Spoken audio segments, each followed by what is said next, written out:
Hello बच्चों। हमारा प्रश्न है निम्नलिखित में किसके आधार पर इलेक्ट्रॉन के निश्चित मार्ग या प्रक्षेप पथ में अस्तित्व की संभावना समाप्त हो जाती है।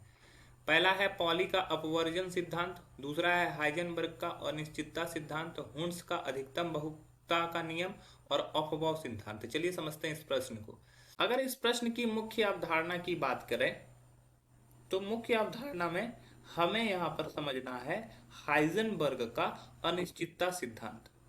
हाइजेनबर्ग का अनिश्चितता सिद्धांत ये इसी प्रश्न का उत्तर होगा।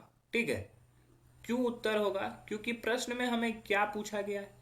पूछा गया है कि किसके आधार पर इलेक्ट्रॉन की निश्चित मार्ग या प्रक्षेप पथ की संभावना समाप्त हो जाती है। जब नील बोर ने कहा, नील बोर ने एक थ्योरी दिया जिसमें बोला कि परमाणु के केंद्र में क्या होता है, नाभिक होता है, और नाभिक के चारों ओर एक क्या होता है, कक्षा होता है, जिसमें कि इलेक्ट्रॉन क्या करता है, चक्कर लगाता है। और उस इलेक्ट्रॉन का क्या किया उन्होंने, एनर्जी भी, उस कक्षा का एनर्जी भी दिया और उस कक्षा का रेडियस भी दिया। ठीक है, लेकिन हाइजेनबर्ग ने अपने सिद्धांत के अनुसार यह प्रूफ किया कि किसी भी इलेक्ट्रॉन का वेग और स्थिति एक साथ पता लगाना असंभव है। उन्होंने अपने एक्सपेरिमेंट के थ्रू एक व्यंजक दिया कि delta x into delta P बराबर या बड़ा होता है एच बाय 4 पाई के। ठीक है, और डेल्टा एक्स इंटू डेल्टा भी बड़ा या बराबर होता है एच बाय 4 पाई एम के।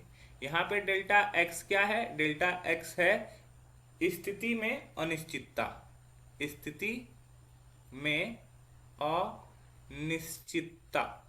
ठीक है, डेल्टा पी क्या है? संवेग में अनिश्चितता, संवेग में अनिश्चितता। उसके अलावा एक और है टर्म कि डेल्टा भी क्या है? तो डेल्टा भी है वेग में अनिश्चितता। तो ये हाइजेनबर्ग ने ही ये बताया था कि इलेक्ट्रॉन के वेग का और स्थिति का एग्जैक्ट पता लगाना मुश्किल है। ठीक है, यह असंभव है, यह संभावना समाप्त हो जाती है। तो ये किसका नियम था? ये हाइजेनबर्ग का अनिश्चितता सिद्धांत से दिया गया है। अन्य ऑप्शन जो दिए गए हैं ये गलत हो जाएंगे। आशा है यह प्रश्न आपको समझ में आया होगा। धन्यवाद।